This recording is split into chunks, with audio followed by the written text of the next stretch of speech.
What Jesus said about Satan falling from heaven.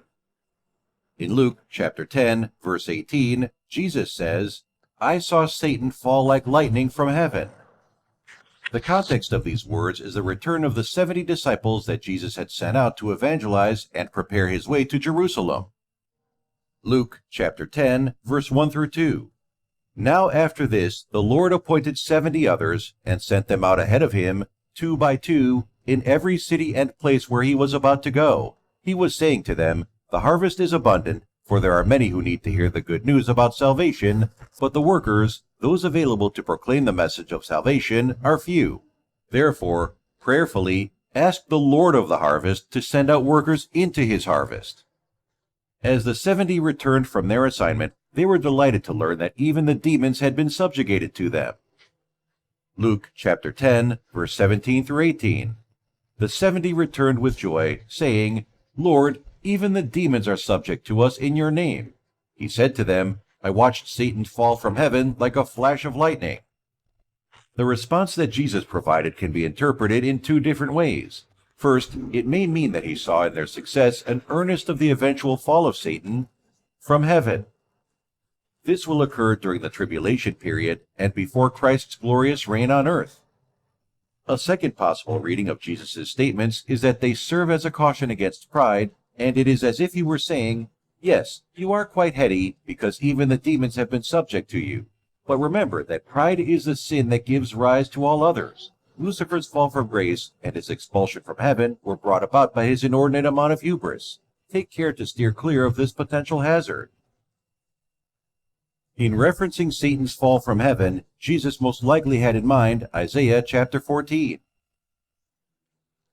Isaiah chapter 14, verse 12 through 14. "How you have fallen from heaven, O star of the morning, light bringer, son of the dawn! You have been cut down to the ground, you who have weakened the nations, king of Babylon. But you said in your heart, I will ascend to heaven. I will raise my throne above the stars of God. I will sit on the mount of assembly in the remote parts of the north. I will ascend above the heights of the clouds. I will make myself like the Most High." Lucifer had lifted himself in his pride, but God had thrown him out of his original place in heaven. Jesus' statement in Luke chapter 10, verse 18 speaks of Jesus' pre-existence and the Lord's defeat over the power of Satan in a general sense.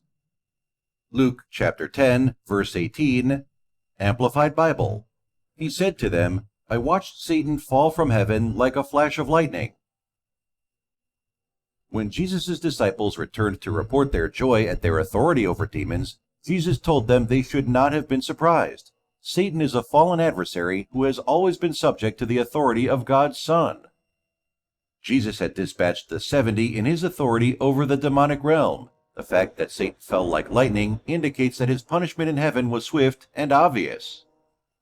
Jesus redirects their joy by pointing to a greater blessing, their salvation. Casting out demons has a limited and temporary benefit in this world, but having your name written in heaven is an eternal and limitless blessing. Revelation chapter 12, verse 9 refers to another time Satan is cast out of heaven. The great dragon was hurled down, that ancient serpent called the devil, or Satan, who leads the whole world astray. He was hurled to the earth, and his angels with him. We believe this happens during the future tribulation period when Satan is barred access to heaven once and for all. At the end of the Great Tribulation, Jesus will return, overthrow Satan's kingdom, and bind the devil for 1,000 years.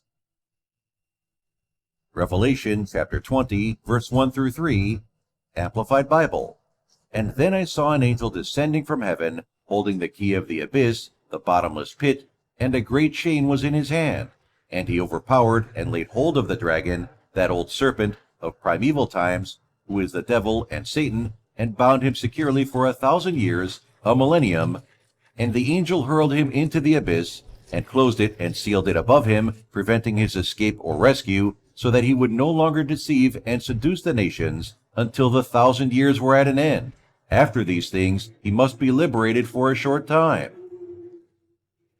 At the end of 1,000 years, Satan will be released for one final battle, but he is defeated again and thrown into the lake of fire for eternity.